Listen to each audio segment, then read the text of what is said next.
Hello everyone, my name is Aakash Kumar. Welcome back to my YouTube channel. So आज के question क्या है हमारे? आज के क्वेश्चन 3 क्वेश्चन करेंगे पॉलिनोमियल के, चैप्टर 2 पॉलिनोमियल के। ठीक है, तो first question says that if the zeros of the quadratic polynomial x square plus a plus 1 times x plus b are 2 and 3, वो कह रहा है इस क्वाड्रेटिक पॉलिनोमियल के आपको जीरो दे रखे हैं। ठीक है, 2 और -3 क्या दे रखे हैं? जीरो दे रखे हैं। तो कह रहा है ए और बी की वैल्यू बताओ आपसे, आपको कि ए और बी की वैल्यू क्या होगी। ठीक है, ए और बी की वैल्यू बतानी है हमें इसके अंदर। तो सबसे पहले इस क्वाड्रेटिक पॉलिनोमियल को पी एक्स से रिप्रेजेंट कर लेंगे हम। तो क्या हो जाएगा? आपको दे रखा है एक्स स्क्वायर, सॉरी क्या दे रखा है? एक्स स्क्वायर प्लस में ए प्लस 1 टाइम्स एक्स प्लस में बी। ठीक है, अब इस क्वाड्रेटिक पॉलिनोमियल के आपको जीरो क्या दे रखे? 2 और -3 जीरो दे रखे हैं। ठीक है, तो अल्फा की वैल्यू क्या हो जाएगी? 2 दे रखी है और बीटा की वैल्यू क्या हो जाएगी? -3 हो जाएगी। ठीक है, जब एक किसी क्वाड्रेटिक पॉलिनोमियल का हम जीरो निकालते हैं तो एक को अल्फा मान लेते हैं और एक को बीटा मान लेते हैं। ठीक है, तो हमारे पास क्या हो गया? अब यहां से हमारे पास क्या है? क्वाड्रेटिक पॉलिनोमियल है, यहां से मैं ए बी सी की वैल्यू निकाल सकता हूं। ठीक है, इसके जो कोफिशिएंट की वैल्यू है एक्स स्क्वायर और एक्स के, इनके कोफिशिएंट की जो वैल्यू वो निकालता हूं यहां से। तो ए की वैल्यू क्या हो जाएगी? 1, बी की वैल्यू क्या हो जाएगी? ए प्लस 1 और सी की वैल्यू क्या हो जाएगी? आपकी बी हो जाएगी। ठीक है, ये क्यों निकाली है मैंने? क्योंकि मैं कोफिशिएंट और जीरोस के बीच में जो रिलेशन होता है ना, उसको सेटिस्फाई करूंगा। तो उससे क्या होगा? मेरा ए और बी की वैल्यू वहां से आसानी से निकल जाएंगी। ठीक है, तो रिलेशन क्या क्या होता है? रिलेशन होता है हमारा alpha plus beta is to क्या होता है? माइनस बी अपॉन ए होता है। Sum of zeros is to क्या होता है? Minus b upon a. ठीक है, और प्रोडक्ट ऑफ जीरोस में क्या रिलेशन होता है? प्रोडक्ट ऑफ जीरोस क्या होता है? सी अपॉन ए होता है। ठीक है, तो ये दो रिलेशन होते हैं हमारे पास। ठीक है, तो यहां पे हम क्या करेंगे? अगर अल्फा की वैल्यू क्या हो जाएगी? 2, बीटा की वैल्यू क्या है? -3 और बी की वैल्यू क्या हो जाएगी? ए प्लस 1 है और ए की वैल्यू 1। तो यहाँ क्या हो जाएगा? -1 आ जाएगा और माइनस ए प्लस 1, तो कैंसिल आउट।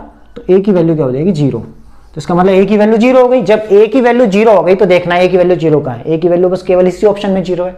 तो ये हम डायरेक्ट भी टिक कर सकते हैं। अगर आपको निकालना है तो दूसरा भी दिखा देता हूं मैं। ठीक है, ये क्या हो जाएगा? 2 और इंटू में क्या हो जाएगा? दूसरी वैल्यू क्या? -3 और सी की वैल्यू क्या है? बी, और ये हो जाएगी 1। तो -6 is to B.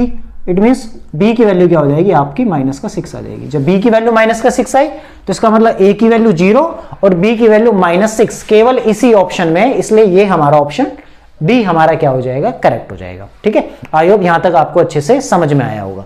Now next question क्या कहता है? नेक्स्ट क्वेश्चन पे चलते हैं। नेक्स्ट क्वेश्चन आपसे कहता है what should be added to the polynomial this show that 3 is the zero of the resulting polynomial. वो कह रहा है इस पॉलिनोमियल के अंदर इन चारों ऑप्शनों में से, सॉरी यहां पे एक ऑप्शन गायब है, यहां पे आएगा 2। ठीक है, हाँ, इन चारों ऑप्शन में से क्या ऐड किया जाए जिससे मुझे रिजल्टिंग पॉलिनोमियल के अंदर 3 जो है उसका 0 होगा रिजल्टिंग पॉलिनोमियल का। क्वेश्चन क्या कह रहा है? वो कह रहा है what should be added to the polynomial. इस पॉलिनोमियल के अंदर क्या ऐड किया जाए जिससे रिजल्टिंग पॉलिनोमियल जो बनेगा उस रिजल्टिंग पॉलिनोमियल का 3 जो होगा वो एक 0 होगा। ठीक है, तो सबसे पहले हमारे पास पॉलिनोमियल क्या दे रखा है? पी एक्स इज टू दे रखा है आपको। पी एक्स इज टू क्या दे रखा है आपको? एक्स स्क्वायर माइनस का 5x प्लस में 4 हो जाएगा यहाँ पर। ये आपके पास क्या है? पॉलिनोमियल है। वो कह रहा है इस पॉलिनोमियल के अंदर क्या ऐड करूं? तो सपोज इस पॉलिनोमियल के अंदर कुछ ना कुछ ऐड करना पड़ेगा। मैंने मान लिया सी ऐड किया है। अब जो नंबर ऐड होगा इस पॉलिनोमियल के अंदर वो इन चारों ऑप्शनों में से ही कोई एक होगा। ठीक है, तो 1 बाय 1 करते हैं हम इसको। ठीक है, तो अगर p ऑफ x, अगर मैं इस पॉलिनोमियल के अंदर अगर मैं 1 को ऐड कर देता हूं, सपोज मैंने 1 ऐड कर दिया यहां पर। ठीक है, तो यहां से क्या हो जाएगा? एक्स स्क्वायर माइनस का 5x प्लस 5, ये एक नया पॉलिनोमियल बन गया। अब वो कह रहा है इस नए पॉलिनोमियल का 3 क्या होगा? 0 होगा। अब 3 कब 0 होगा? इसका मतलब जब इस पॉलिनोमियल के अंदर अगर मैं 3 को रख देता हूं तो वो पॉलिनोमियल आगे क्या जाके क्या बन जाएगा? 0 वैल्यू दे देगा। अगर वो 0 वैल्यू दे देता है इसका मतलब 3 को सेटिस्फाई करेगा। 3 को सेटिस्फाई कर गया तो इसका मतलब 1 ही ऐड किया होगा। अगर नहीं करेगा तो आगे के ऑप्शन पे चलते हैं। ठीक है, तो 3 जैसे ही मैंने इसके अंदर 1 ऐड कर दिया यहां पर, तो मैं इस पॉलिनोमियल के अंदर क्या रख देता हूं? 3 रख देता हूं। तो p ऑफ 3, ठीक है, अभी तो यहां तो x ही रहने दो। p ऑफ 3 क्या हो जाएगा? 3 का स्क्वायर 5 टाइम्स 3 प्लस का 5, तो क्या हो गया? 9 माइनस में 15 और प्लस में क्या हो जाएगा? 5। तो माइनस का 6 प्लस का 5 विच इज टू क्या हो जाएगा? माइनस का 1। इसका मतलब ये 0 तो नहीं आया है, क्योंकि अगर जब मैं 1 को ऐड करता अब 1 ऐड होने के बाद ये रिजल्टिंग जो पॉलिनोमियल मेरे को मिला है, अब इस रिजल्टिंग पॉलिनोमियल के अंदर अगर मैं 3 रख देता हूं, अगर वो उसको सेटिस्फाई करेगा तो इसका मतलब 1 ही ऐड किया होगा। अब नहीं सेटिस्फाई कर रहा है, इसका मतलब 1 तो ऐड नहीं किया होगा, इसका मतलब ये ऑप्शन तो नहीं होगा। ठीक है, अब दूसरे पे चलते हैं। सपोज क्या पता उसने 2 ऐड किया उस पॉलिनोमियल के अंदर, जैसे ही 2 ऐड करेगा तो क्या हो जाएगा, यहां 6 आ जाएगा। ठीक है, यहां भी 6 हो जाएगा, क्योंकि ये तो सेम ही रहेगा, यहां 6 हो जाएगा और यहां 6 हो जाएगा। ठीक है, अगर इसको मैं मिटा देता हूं अगर सपोज यहां से। ठीक है, तो ये 4 यहां C ऐड किया तो 4 और 2 कितना हो गया 6। अब जैसे ही मैं 3 रखता हूं तो यहां क्या हो जाएगा 9 माइनस 15 और प्लस का 6, इसका मतलब क्या हो जाएगा 15 माइनस 15 इज इक्वल टू 0। ठीक है, जैसे ही उसने पॉलिनोमियल के अंदर जो गिवन पॉलिनोमियल था उसके अंदर 2 ऐड किया तो रिजल्टिंग पॉलिनोमियल बन गया आपका ये।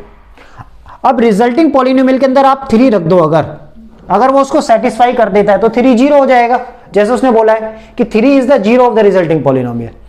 ठीक है, तो जैसे वो कह रहा है कि इस पॉलिनोमियल के अंदर क्या ऐड किया जाए जिससे 3 जो है वो रिजल्टिंग पॉलिनोमियल का 0 बन जाए। तो जैसे ही आपने 2 ऐड किया, 2 ऐड करने के बाद फिर उसके बाद जो नया पॉलिनोमियल बना, मैंने उसके अंदर 3 रखा तो उसको वो सेटिस्फाई कर दिया, तो इसका मतलब उसने 2 ही ऐड किया होगा, तो हमारा आंसर क्या हो जाएगा, ऑप्शन नंबर बी हमारा आंसर हो जाएगा। ठीक है, आई होप यहां तक आपको अच्छे से समझ में आया होगा। ठीक है, नाउ नेक्स्ट क्वेश्चन पे चलते हैं। नेक्स्ट क्वेश्चन आपसे क्या कहता है, the quadratic polynomial ax² plus bx plus c a does not equals to 0 is represented by this graph then a is। वो कह रहा है एक क्वाड्रेटिक पॉलिनोमियल जो होती है इस फॉर्म की होती है और a की वैल्यू 0 नहीं है। अब इस क्वाड्रेटिक पॉलिनोमियल का जो ग्राफ है उसने इस तरीके से रिप्रेजेंट कर रखा है, तो वो कह रहा है कि जो a की वैल्यू जो होगी x² का जो कोफिशिएंट होगा वो कहां से आएगा, नेचुरल नंबर के अंदर से आएगा, होल नंबर के अंदर से आएगा, नेगेटिव इंटीजर के अंदर से आएगा या इरेशनल नंबर के अंदर से आ जाएगा। ठीक है, तो इस जब ऐसा ग्राफ होता है इसके देखो 2 केस होते हैं। 2 केस क्या, पहला केस कहता है आपसे अगर ग्राफ क्या है ओपन अपवर्ड्स है या इस तरीके से है। ठीक है, पैराबोला ये क्या कहलाता है, ये कह रहा था पैराबोला। अब पैराबोला जो है अगर ये ओपन क्या है अपवर्ड्स है तो इस केस में a की वैल्यू क्या होती है 0 से बड़ी होती है जब पैराबोला ऊपर की तरफ ओपन होता है। ठीक है, तो इस केस में क्या होता है a की वैल्यू 0 से बड़ी होती है। अब पैराबोला जब डाउनवर्ड्स ओपन होता है, पैराबोला डाउनवर्ड्स ओपन हो इस तरीके से हो, ठीक है, तो पैराबोला यहां पर अगर डाउनवर्ड्स ओपन होता है, पैराबोला ओपन डाउनवर्ड्स, तो इस केस में क्या होता है a की वैल्यू क्या होती है 0 से छोटी होती है। इस केस में a की वैल्यू 0 से छोटी होती है। जब 0 से छोटी होगी तो वो ऑप्शन देखना है जिसमें हमारा 0 से छोटा मिले। नेचुरल नंबर में तो नहीं मिलेगा क्योंकि ये तो 1 2 3 इस तरीके से स्टार्ट होते हैं और होल नंबर 0 1 2 3 इस तरीके से। अब नेगेटिव इंटीजर जो होंगे, नेगेटिव इंटीजर में 0 से छोटे मिल जाएंगे, ये ऑप्शन हो सकता है। अगले पे चलते हैं, इरेशनल नंबर क्या होगा, जो √3 √5 माइनस में भी हो सकता है, लेकिन इसमें पॉजिटिव भी आ रहे हैं तो इसका मतलब ये भी ऑप्शन नहीं होगा।